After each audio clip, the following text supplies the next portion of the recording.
अजब कुमारी ठाकुर जी के संग चौसर खेलती थी और चौसर में खुद जीत जाती थी, ठाकुर जी हार जाते थे।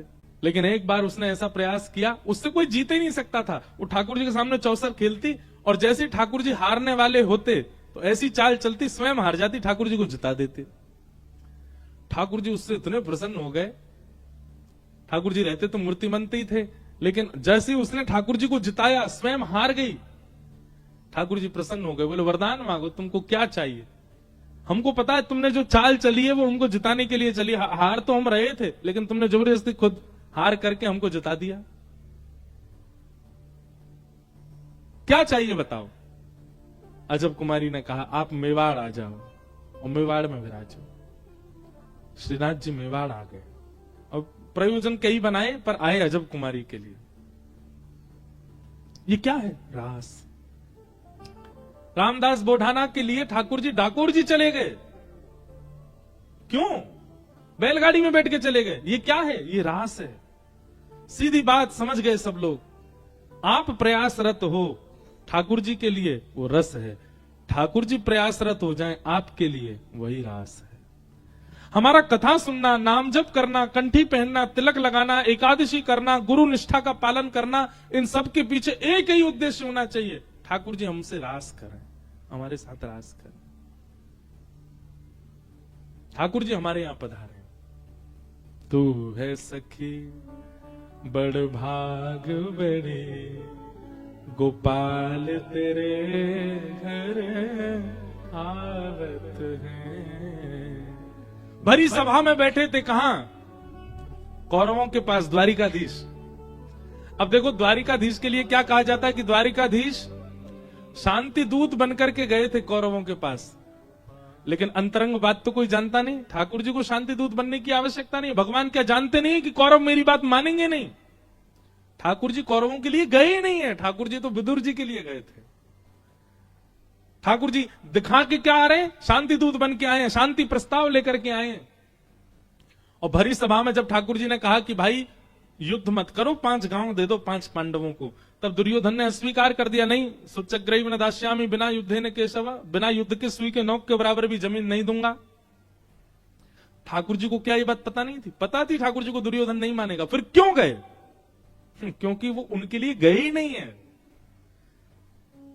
जब दुर्योधन ने कहा 56 भोग बने ठाकुर जी, पाओगे?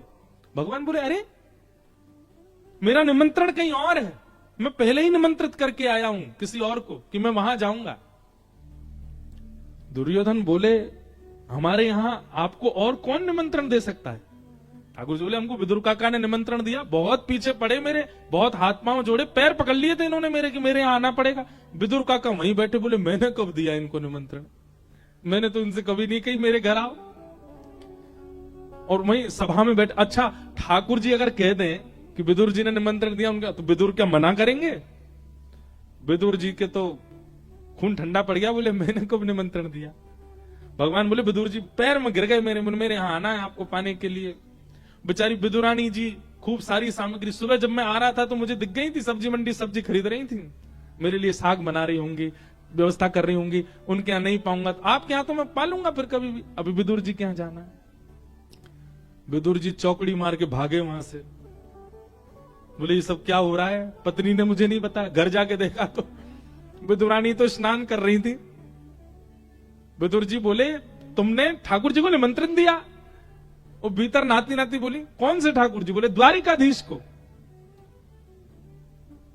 बोली नहीं तो, ऐसा तो कुछ नहीं, मैं तो कभी उनसे ऐसे बात ही नहीं कर पाई हूं बैठ करके, मैं कैसे बोले आज भरी सभा में कह रहे थे कि मेरा विदुर काका के यहां निमंत्रण है, और सुबह सुबह तुम उनको सब्जी मंडी में मिली थी, सब्जी खरीद रही थी। विदुरानी बोली मैं तो कहीं गई नहीं। विदुर जी समझ गए, ये तो कृपा करने के लिए आ रहे हैं।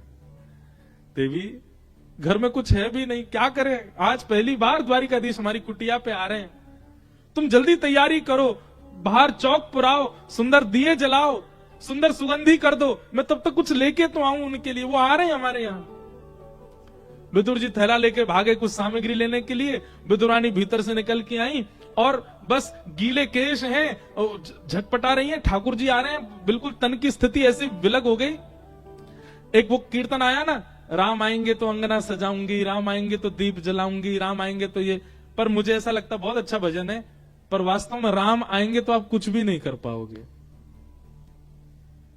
आपके पैर आप रखोगे कहीं, जाएंगे कहीं, पता चल जाए ठाकुर जी आ रहे हैं।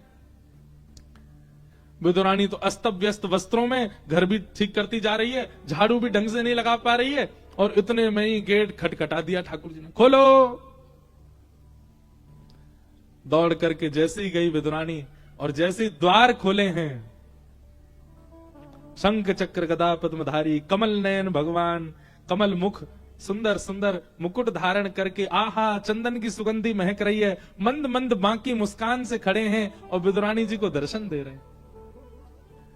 विदुरानी जी देख करके 2 बार तो बेहोशी आई उनको, ठाकुर जी ने संभाला, काकी जी बहुत जोर की भूख लगी, कुछ खिलाओ। इसे क्या कहते हैं? ये है रास। ये रस नहीं है, ये क्या है? रास। तू है सखी बड़ भाग बड़ी, नंदलाल तेरे घर आवत है। और उसमें भी अब आप कहोगे महाराज जी कैसे? प्रसाद कौन है? प्रसाद ठाकुर जी तो हैं। ये प्रसाद के रूप में आपके घर आ रहे हैं, अपने जनों के रूप में आपके घर आ रहे हैं। और एक और बात कहूं, अपनी याद के रूप में आपके घर आ रहे हैं। ये सब रास है। आप बैठे हो मुंबई में, बैठे बैठे नेत्र बंद हो जाएं, ठाकुर जी की याद आने लग जाए, कमल नयन कमल मुख, कैसे सुंदर श्री ठाकुर जी, द्वारिका की याद आने लग जाए, समझो ठाकुर जी आ रहे हैं, ये रास हो रहा है। तू है सखी बड़ भाग बड़ी, गोपाल तेरे घर आवत है। तू है सखी, गाओ। भाग बड़ी, गोपाल तेरे घर आवत है। तू अपनो श्रृंगार करत है, तू अपनो श्रृंगार करत है। ये दर्पण हाथ दिखावत है, ये दर्पण हाथ दिखावत है। तू है सखी बड़ भाग बड़ी, गोपाल तेरे घर आवत है।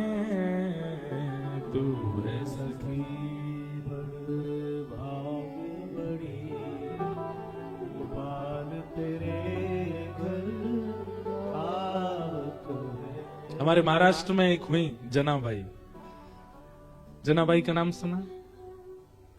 उनके संग रास करते थे श्री पंडरीनाथ भगवान। जनाबाई पंढरपुर गई, एकादशी के दिन छोटी सी थी, और उनका ऐसा था कि पंढरपुर जाऊं और कभी लौट के ना आऊं। तो अति भीड़ होने के कारण माता पिता से हाथ छूट गया। तो वैसे तो बालक माता पिता से दूर होने पर रोते हैं, पर जनाबाई तो नाच रही थी, बोले बहुत अच्छा हुआ, अब यहीं रहूंगी, नित्य पंडरीनाथ के पास ही रहूंगी। बैठी थी चंद्रभागा जी के तट पर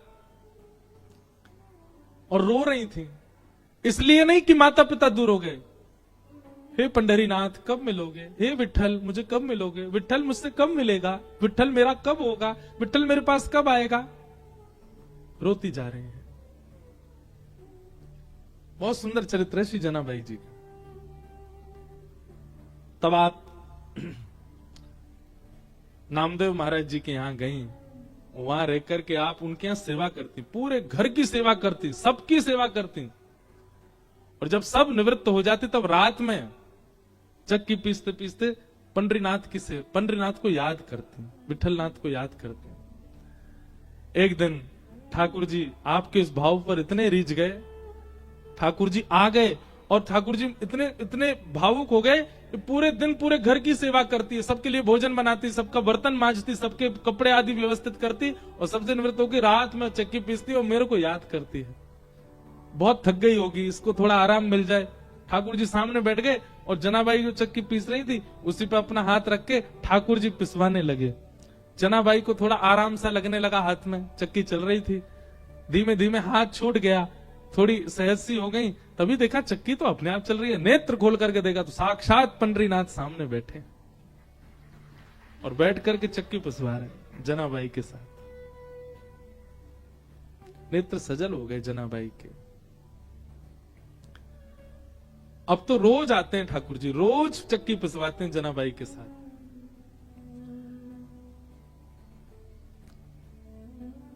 और ऐसे नहीं, ठाकुर जी आते अपने आभूषण उतार करके धर देते, क्योंकि आभूषण पहन के नहीं हो पाता था। आभूषण उतार के रखते, बढ़िया हाथ पांव बिल्कुल पीतांबरी ऊपर करके अच्छे से चक्की पुसवाते जनाबाई के साथ।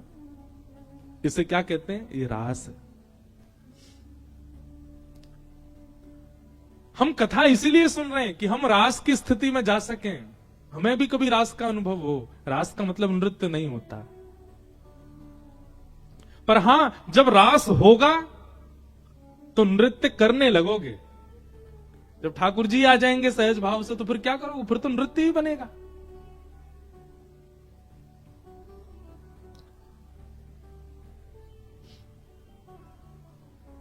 और दिन तो गोपियां आती हैं ठाकुर जी के पास, पर आज ठाकुर जी जा रहे हैं गोपियों के पास, इसीलिए इसको रास कहा गया। भगवान ने, और ऐसा नहीं थोड़ा बहुत रास किया, 6 महीने की रात्रियों को आमंत्रित किया वृंदावन में। रास को समझना बहुत सामान्य बात नहीं है, अच्छे अच्छों की मति घूम जाती है। 6 महीने की रात्रियों को आमंत्रित किया भगवान ने।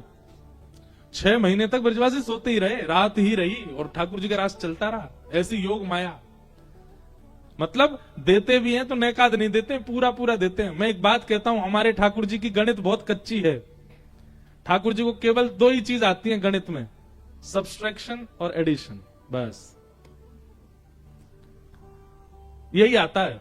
जोड़ भाग ये सब तो आते ही नहीं है ठाकुर जी को। मल्टीप्लिकेशन, डिवाइडेशन, ये सब बोल दिया ना, ठाकुर जी कहेंगे ओ भैया मेरी मैया ने मुझे विद्यालय ना भेजो, ये सब मत बोले, इतनो भाग इतनो जे, पूरो पूरो दो, पूरो पूरो लियो, इतनो ही आवे, बिल्कुल मत दो, बिल्कुल मत लियो। मोए अगर देनो चाहो तो पूरो दे दो और मोते पूरा ले लो। आप कहो महाराज ठाकुर जी आपका 20%, मन हमारा आपके प्रति 20%, बाकी का 80% परिवार में। ठाकुर जी कह रहे हैं 20 हम पे नहीं आते, हम पे तो या तो 0 आता है या 100 आता है, इसके अलावा और कुछ नहीं आता। या तो बिल्कुल मत दो या फिर पूरे दे दो। सब गोपियां भगवान ने वेणु का नाद किया, सब दौड़ पड़ी ठाकुर जी से मिलने के लिए।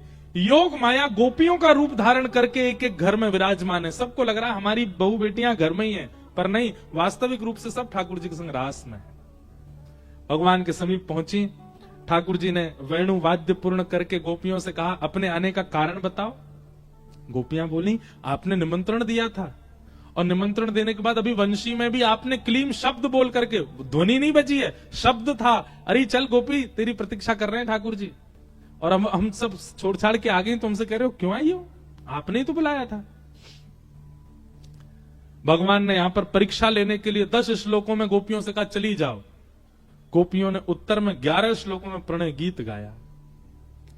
मैं वम विमोहति भवांगदितुम निशंसम संतज्य सर्व विषयांस्तव पादमूलम भक्ता भजस्व गुरुवग्रहमात्यजास्मा देवो यथादि पुरुषो भजते मुमुक्षु।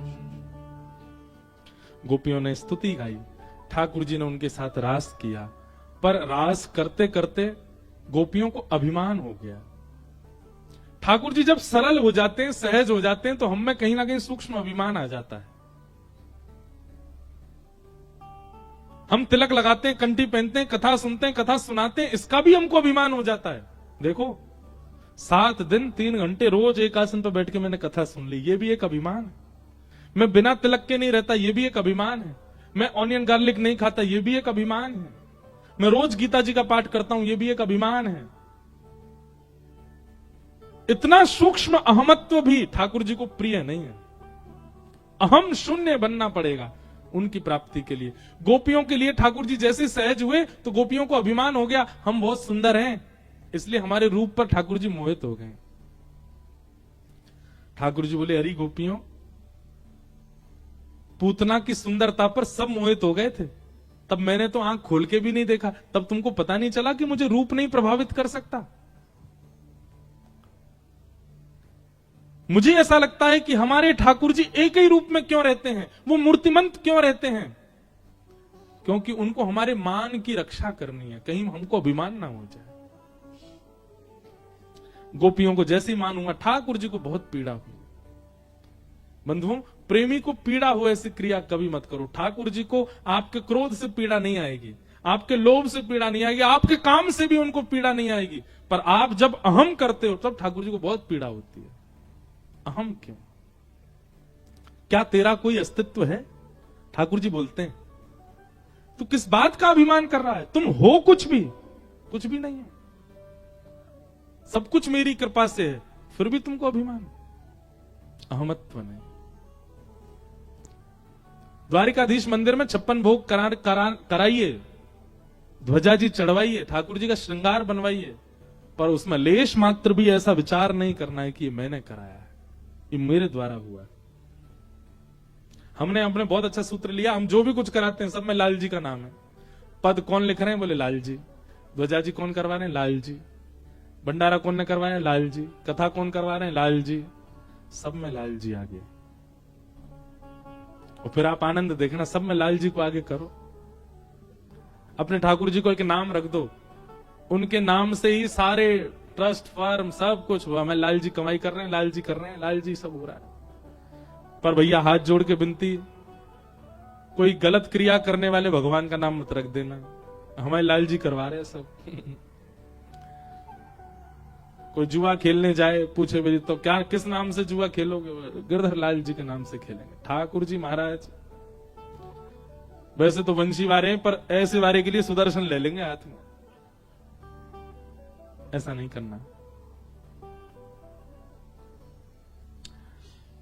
तो अहम ठाकुर जी को प्रिय नहीं। गोपियों को जैसी अहम हुआ, ठाकुर जी वहां से अंतर ध्यान हो गए। तो कहते हैं गोपियों को अहम क्यों हुआ? क्योंकि गुरु विहीन होकर के गोपियां गई हैं। गुरु क्यों आवश्यक है? ताकि भगवत सेवा में आपसे कोई अपराध ना बने, इसलिए गुरु का संग होना बहुत जरूरी है। गोपियां बिना गुरु के ही भगवत लीला में प्रवेश कर गई हैं। गुरु कौन है? किशोरी जी, हमारी राधा रानी। तब गोपियां सब विहार करते हुए, विहरण करते करते करते, रास पंचध्यायी बहुत विस्तृत है और बहुत कठिन है समझना, इसलिए मैं केवल सूक्ष्म में ही कह रहा हूं। गोपियां किशोरी जी के पास गई और किशोरी जी ने कृपा की, तब गोपियों ने गोपी गीत गाया। हम द्वारिकाधीश के चरणों में बैठे हैं, 2-4 श्लोक गोपी गीत के गा दें और फिर उसके बाद महारास होगा। जयति तेधिकं जन्मना व्रज शयत इंदिरा ससतत्र दयित दृश्यता दीक्षुता स्त्वैधृता सब स्वां विचिन्वते शरदुदाशये साधु जात सरसी जोर श्री मुषादृशा सुरतनाथ ते अशुल्क दासिका वरदने मधु नेह किं विष जलाप्यया व्याल राक्षसा वर्षमाना वैद्युता विश्वमयात्मजा विश्वतो भया वृषभते वयम् रक्षिता न खलु गोपिका नन्दनो भवान् अखिल देहा अंतरात्मा विघ्न साधितो विश्वगोप्तये सखोदेवा सात्वतां कुले सात्वतां कुले सात्वतां कुले यत्ते सुजात चरणां गुरुहंस्तनेषु भीतासनै प्रियदधीमहि कर्कशेषु तेनाटवीमटसि तत् व्यथतेन किंस्मे कूर्पादिभिर् भ्रमतिधे भवदायुषाम। गोपियों ने गीत गाया। भैया ठाकुर जी की पावे की इच्छा यदि हो, नहीं पाने की इच्छा तो कोई ऐसी बात नहीं है, पर पाने की प्रगाढ़ इच्छा यदि चित्त में हो तो गाना प्रारंभ कर दो, गाना प्रारंभ कर दो। ठाकुर जी को गाना बहुत प्रिय है, गीत से ही मिले हैं। भागवत में तो इतने गीत हैं, 7 गीत हैं, रुद्र गीत, वेणु गीत, गोपी गीत, युगल गीत, भ्रमर गीत, ऐल गीत, भिक्षुक गीत, ये सारे गीत हैं। और गीत गाकर के ही ठाकुर जी को प्राप्त किया है। जो गाएगा सो पाएगा, और जिसने गाया उसी ने पाया। इसलिए गाना प्रारंभ करो। गाने का मतलब स्वर नहीं है, गाने का मतलब बहुत अच्छा गाओ ऐसा नहीं। भाव लिख करके केवल प्रस्तुत भी तो किए जा सकते हैं, वो भी गाना है।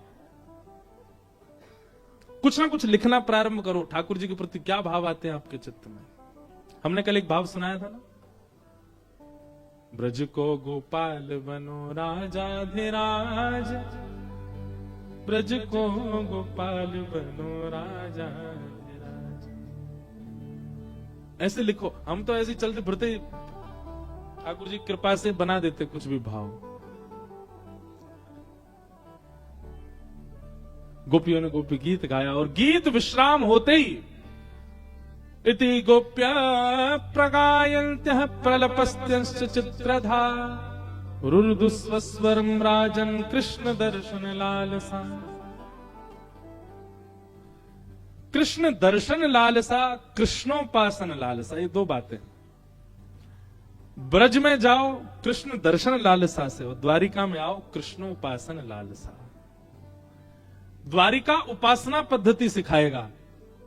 और उपासना किसे कहते हैं? उपासनम, थोड़ी नजदीकी। बुरा नहीं मानना द्वारिका वाले भागवत जी में ही लिखा है, द्वारिका थोड़ा समीप ले जाएगा। भाई राजा के ज्यादा समीप जा भी नहीं सकते आप, राजा का तो पहले ही परकोटा होता है। तो द्वारिका उपासना सिखा देगा, मतलब थोड़ा समीप ले जाएगा। पूर्णता नहीं मिलेगी, पूर्ण समीपता नहीं देगा। मतलब ठाकुर जी के अंग रक्षक बन जाओगे, ठाकुर जी को देखे हुए को मिल जाएगा, ठाकुर जी के पास खड़े हुए को मिल जाएगा, भोजन प्रसाद बनाने को मिल जाएगा, श्रृंगार भी मिल जाएगा, पर आलिंगन नहीं मिलेगा। यहां उपासना सिखाई जाती है। भागवत जी कह रही हैं, गोविंद भुजगुप्तायाम द्वारवत्वाम कुरुद्वः अवासीत नारदो भिक्षणम कृष्णोपासन लालसा। और वृंदावन क्या करता है? इति गोप्य प्रगायन्तः प्रलपन्त्यश्च चित्रधा रुरुदुः स्वस्वरं राजन् कृष्ण दर्शन लालसा। कृष्ण दर्शन प्रदान कर सकता है वृंदावन। पर द्वारिका में आपको 56 भोग लगाने पड़ेंगे, द्वारिका में आपको ध्वजा करनी पड़ेगी, द्वारिका में आपको स्वर्ण के आभूषण बनवाओ ठाकुर जी के, ठाकुर जी का खूब मनोरथ करो, तब जाके ठाकुर जी उपासना प्रदान करेंगे। वृंदावन में तो रोना पड़ेगा। महाराज वृंदावन में ठाकुर जी आप 56 भोग लगा रहे हो नहीं देखेंगे, ध्वजा लगा रहे हो नहीं देखेंगे, चांदी का सिंहासन दे रहे हो नहीं देखेंगे, सोने की आभूषण दे रहे हो नहीं देखेंगे, फूल बंगला बनवा रहे हो नहीं देखेंगे। आप व्याकुल होकर के कितने विरही होते हो ठाकुर जी वो देखते हैं। वृंदावन में तो रुरुदुस्वस्वरम राजन कृष्ण दर्शन लालसा। एक नया प्रसाद मिला द्वारिका में आज, ये बात। वृंदावन तो विरह देता है और वहां विरह से ही ठाकुर जी मिलते हैं। वहां खर्चा ही विरह का करोगे तब ठाकुर जी मिलेंगे। गोपियों ने गा करके जब विरह आतुर होकर के रुदन करने लगी गोपियां, इतने में ही क्या हुआ?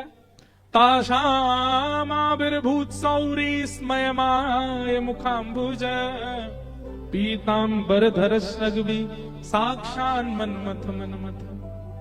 पीतांबरी पहन करके ठाकुर जी ने तुरंत, अब यहां पर एक बात लिखी है, स्मयमाय मुखाम्बुज, दो अर्थ होते हैं इसके। एक अर्थ तो होता है ठाकुर जी कैसे आए, स्मयमाय मुखाम्बुज मतलब मुंह पहुंचते हुए आए, और स्मयमाय मुखाम्बुज का एक अर्थ है कि ठाकुर जी मुख उघारते हुए आए।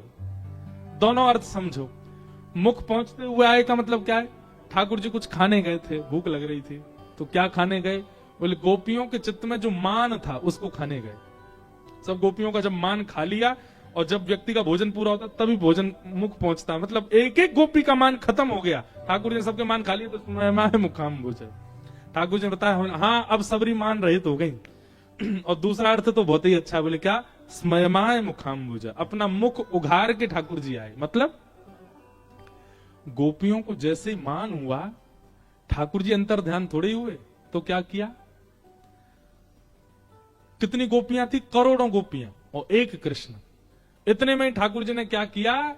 उन गोपियों के बीच में तुरंत अपने केश खोले, अपना श्रृंगार थोड़ा सा मिटा करके, और महाराज अपनी कारी कमरी कमर ते खोल के सिर पर डाल के थोड़े केश वेश नेक आगे करके घुंघराले। ठाकुर जी खूब लंबे लंबे केश हैं, और ठाकुर जी भी एक विरहिणी गोपी बन गए। एक साथ अपना श्रृंगार छुपा लिया काली कमली में, और विरहिणी गोपी बन के एक गोपी के कंधे पे हाथ धर के बोले, अरे कृष्ण तुम कहां चले गए? और वो दूसरी गोपी ठाकुर जी को, अरे रोए मत, मिल जाएंगे जल्दी। अरे बहन तेने कन्हैया देखे, अरे सखी तेने कन्हैया देखे, कहां चले गए? मेरे हाथ को तो प्रसाद भी नहीं पाके गए। स्वयं ठाकुर जी भी गोपियों की तरह ऐसे विहार कर रहे हैं। क्यों? बीच में रह करके देख रहे हैं कि इनका मान नष्ट हो रहा है कि नहीं। लेकिन जैसे ही गोपियां रुदन करने लगी, अब कृष्ण विरह जिनके चित्त में, उन्हीं को रोना आ रहा है। ठाकुर जी के चित्त में विरह कहां है? एक गोपी बोली, अरे गोपी तू रो तो रही है, आवाज तो निकाल रही है, आंसू दिखाइयो ना अपने। ठाकुर जी बोले, आंसू कहां से दिखाऊं? आंसू आए तो दिखाऊं ना। तो जब गोपियों ने इशारा किया, अरे तू रो काई पिला रही, सोई ठाकुर जी स्मयमाय मुखाम्बुज, ठाकुर जी पीतांबरी पहन के सबके बीच में प्रकट हो गए। कहीं गए नहीं थे, वहीं थे, देख रहे थे। इसका मतलब क्या है? आप भक्त जब बनते हैं, वैष्णव भाव में जब आते हैं, ठाकुर जी कहीं गए नहीं है, पास ही हैं, आपका परीक्षण कर रहे हैं।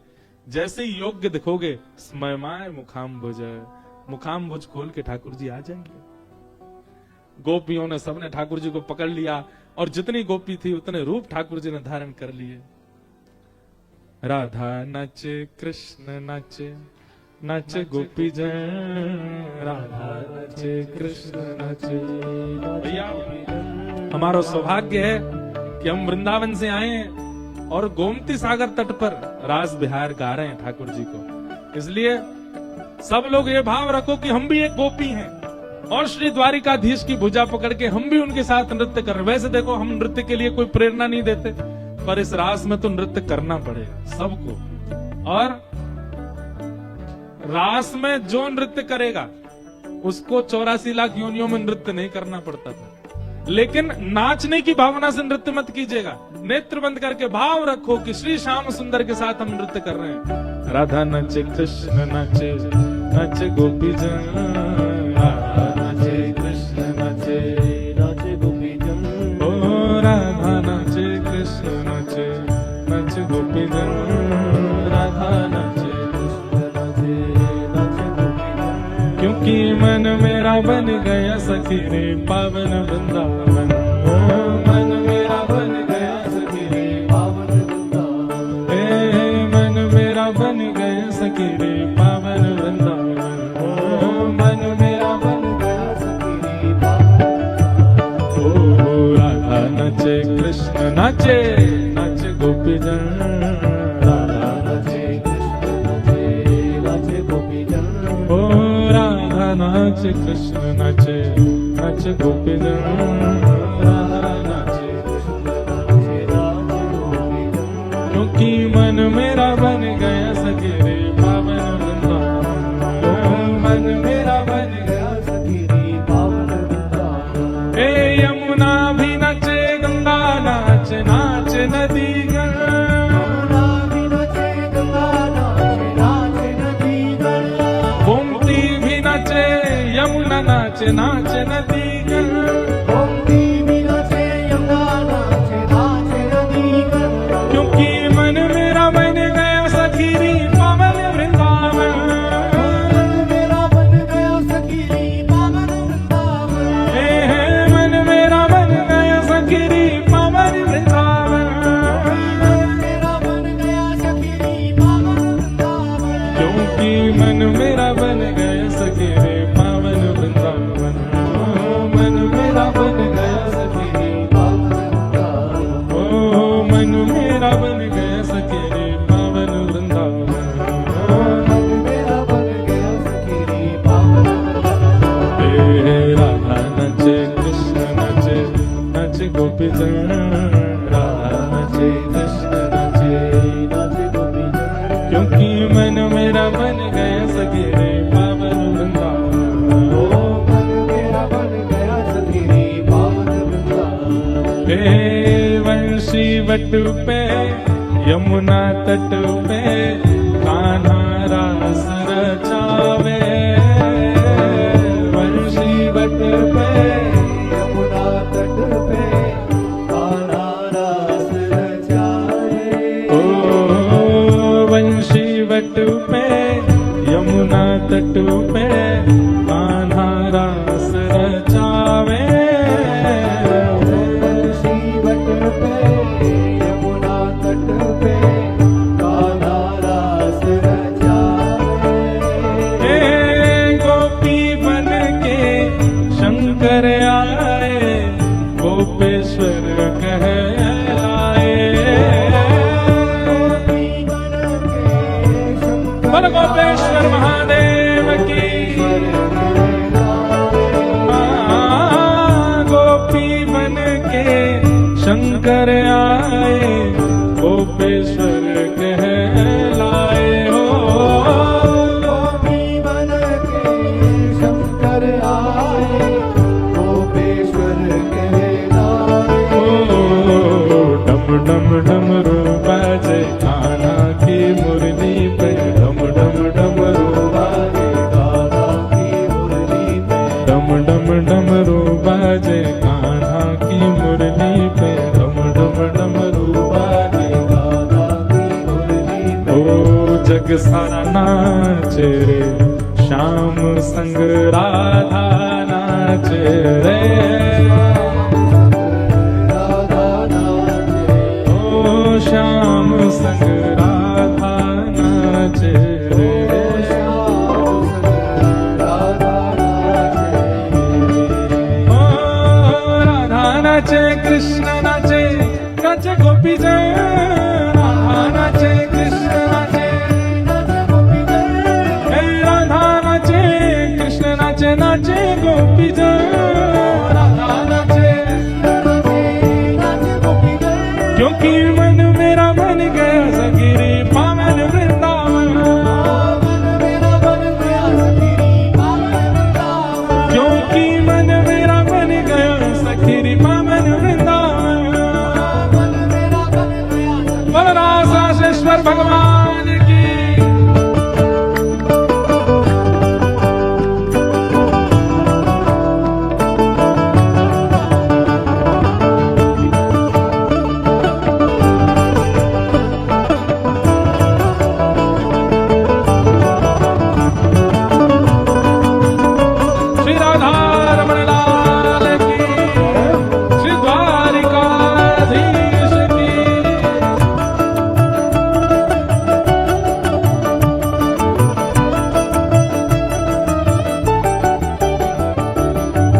चंद्र किरण सा श्याम सलोना, दो आंखें कजरारी। चंद्र किरण सा श्याम सलोना, दो आंखें कजरारी। ओ चंद्र किरण सा श्याम सलोना, दो आंखें कजरारी। चंद्र किरण सा श्याम सलोना, दो आंखें कजरारी। ठुमक ठुमक नाचे गोपियन के संग, जग का पालन हारी। ठुमक नाचे गोपियन के संग, जग का पालनहारी। ओ ठुमक ठुमक नाचे गोपियन के संग, जग का पालन हारी। ठुमक ठुमक नाचे गोपियन के संग, जग का पालनहारी। द्वारिका मां कौन छे? राजा रण छोड़ छे, द्वारिका मां कौन छे? राजा रण छोड़ छे, रास नो गोपाल छे, राजा रण छोड़ छे, गायो नो गोपाल छे। राजा रण छोड़ छे, वृंदावन में कृष्ण छे, राजा रण छोड़ छे, ब्रजवासन प्राण छे। राजा रण छोड़ छे, द्वारिका मां कौन छे? राजा रण छोड़ छे, मंदिर मां कौन छे? राजा रण छोड़ छे, सुदामा नो मित्र छे, राजा रण छोड़ छे, सुदामा नो मित्र छे। राजा रण छोड़ छे, जगत पालनहार छे, राजा रण छोड़ छे, जगत पालनहार छे। राजा रण छोड़ छे, गिरवर गोधारी छे, राजा रण छोड़ छे, गिरवर नो धारी छे। राजा रण छोड़ छे, द्वारिका मां कौन छे? राजा रण छोड़ छे, द्वारिका मां कौन छे? राजा रण छोड़ छे, रास नो गोपाल छे, राजा रण छोड़ छे, ग्वारिया नो लाल छे। राजा रण छोड़ छे, यशोदा नो लाल छे, राजा रण छोड़ छे, ब्रज नो गोपाल छे। राजा रण छोड़ छे, गायो नो गोवाल छे, राजा रण छोड़ छे, ब्रज नो लाल छे। राजा रण छोड़ छे, द्वारिका मां कौन छे? द्वारिका मां कौन छे? द्वारिका मां कौन छे? चंद्र किरण सा श्याम सलोना, दो आंखें कजरारी। चंद्र किरण सा श्याम सलोना, दो आंखें कजरारी। ओ ठुमक ठुमक नाचे गोपियन के संग, जग का पालन हारी। ठुमक नाचे गोपियन के संग, जग का पालनहारी। ओ रास बिहारी संग राधा सुकुमारी, रास बिहारी संग राधा कुमारी, रास बिहारी संग राधा सुकुमारी, रास बिहारी संग। ओ ब्रज में विराज रे, श्याम संग राधा नाचे रे। राधा नाचे, ओ श्याम संग राधा नाचे।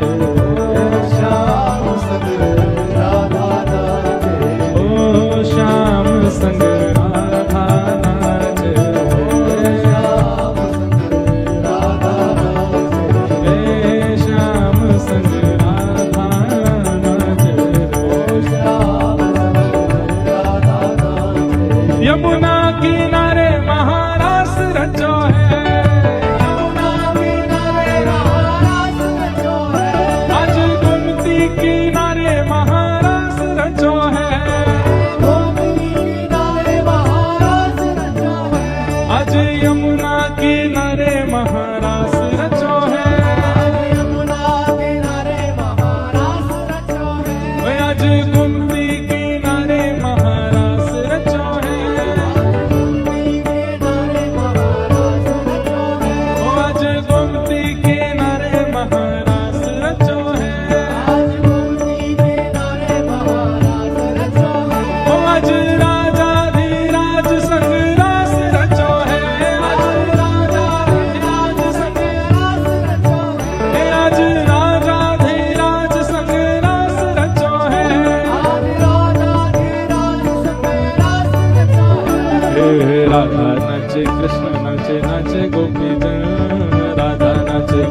क्योंकि मन मेरा बन गया सखी रे पावन वृंदावन, मन मेरा बन गया सखी रे पावन वृंदावन, मन मेरा बन गया सखी रे पावन वृंदावन,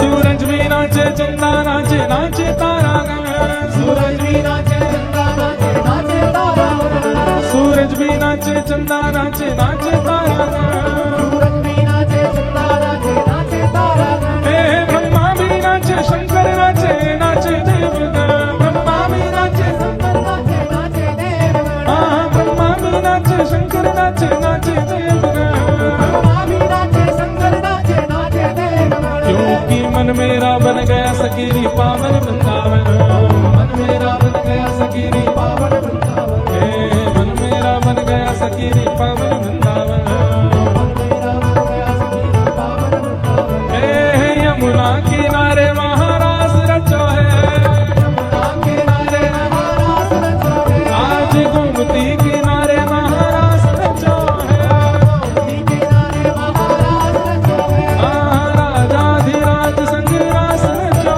है, राजाधिराज संग रास रचो है, आज राजाधिराज संग रास रचो है, राजाधिराज संग रास रचो है, जय राधे राधे श्री राधे राधे कृष्ण भानु दुलारी श्री कृष्ण प्यारी श्री कृष्ण प्यारी श्री कृष्ण प्यारी जय राधे राधे श्री राधे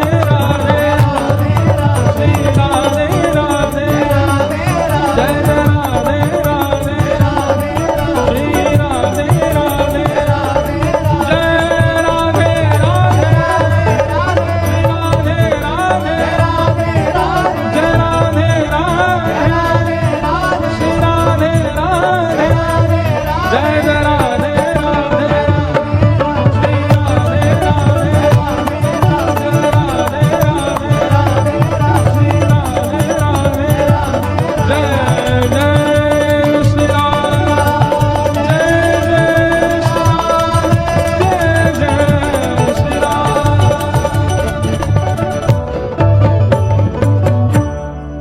रास रचो है रास रचो है अज यमुना किनारे महारास रचो है रास रचो है रास रचो है यमुना किनारे महारास रचो है अज गोमती किनारे महारास रचो है गोमती किनारे महारास रचो है आज राजाधिराज संग रास रचो है राजाधिराज संग रास